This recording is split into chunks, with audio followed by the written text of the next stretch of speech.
I just want to start this video out and ask for everyone to give a moment of silence for our fallen comrade, the M6 Mark II, and quite possibly the rest of the EFM product line.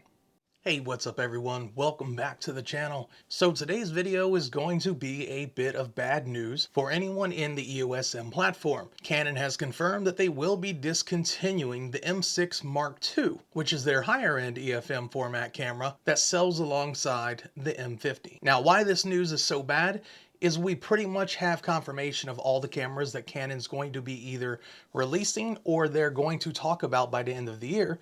And all of them are RF format cameras, so there doesn't look like there is going to be a replacement for the M6 Mark II, at least in an EFM format. It looks like its direct successor may be an APS-C RF mount camera, which doesn't bode well for the EFM platform as a whole. Now, this quite possibly could be one of the next nails in the coffin of the EFM platform, with them removing this camera and not putting anything in its place. Now, with this being discontinued, that's only going to leave the Canon M50 Mark II and the Canon M50 wherever you can find it, as the only current EFM platform cameras on the market. Now, my personal opinion is that this is quite possibly going to be the end, or the beginning of the end, of the EFM mount cameras.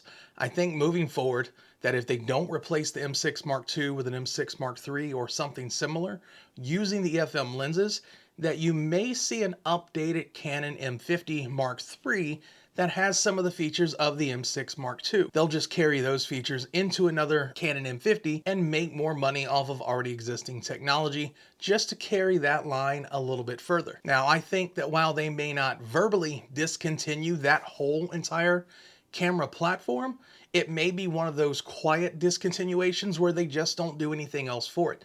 We already have seen that they haven't really done any more lenses for the platform at all. Most of your lenses that people are using are from third-party platforms or people using EF lenses using the adapter for the M50 and the M6 Mark II. Now, it's pretty clear at this point for anyone who's followed the trajectory of Canon that their primary focus is on the RF mounts. Now, my personal feelings on this is that if they can transition everything over to one mount, that is better for all of us. That means they can spend more time focusing on lenses that fit every current camera that's out for the system and not have to kind of divide their attention amongst all the different platforms. Now, a lot of this is just going to be speculation where we're just going to have to wait and see what happens. But we do pretty much have Canon's roadmap for at least the remainder of 2022, and there is no EFM camera on that roadmap whatsoever. What there is was the rumor that had been put out that they were going to have an entry-level RF body with an APS-C sensor, that it would probably have no viewfinder, which is a lot like the M6 Mark II. And in one of my other videos talking about this roadmap, I had even said then, which was maybe 2 or 3 months ago, that I had a strong feeling that that camera was going to be the successor to the M6 Mark II and possibly the 90D combined, kind of having one entry-level camera to rule them all. And fast forward a few months later, we get the announcement that the M6 Mark II has been discontinued. Now, it's quite possible we get into 2023 or even the end of 2022 and get a surprise announcement of another EFM camera. Surprise, motherfucker. But again, like I said earlier in the video, my thoughts on this is that instead of doing a M6 Mark II direct successor, that they're going to take the M50, make an M50 Mark III, because that has been an extremely popular camera for them, much more popular than the M6 Mark II, and take some of the M6 Mark II features and put it into the M50. Because there were some features in the M6 Mark II that were superior to the M50.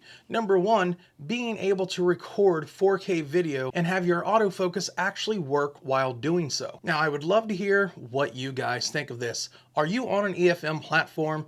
And do you think this is going to affect you? Is it going to make you want to jump off of the EFM platform, sell your stuff while you're ahead before it starts losing value? Because if we find out altogether that they're getting rid of the EFM platform, those lenses and cameras are probably going to lose value extremely fast. And the longer you wait, the less you're going to make back to be able to kind of jump in to the entry-level RF platform that they are planning within the next year and a half. If you have any other opinions on the matter, please post those down below also. Now, that's going to wrap this video up. If you guys like the video, please give it a thumbs up as it helps the channel tremendously. If you want to see more videos like this, please check out my other videos. Also, subscribe and hit that bell notification for the channel. That way you get updates anytime I put out a new camera or technology related video.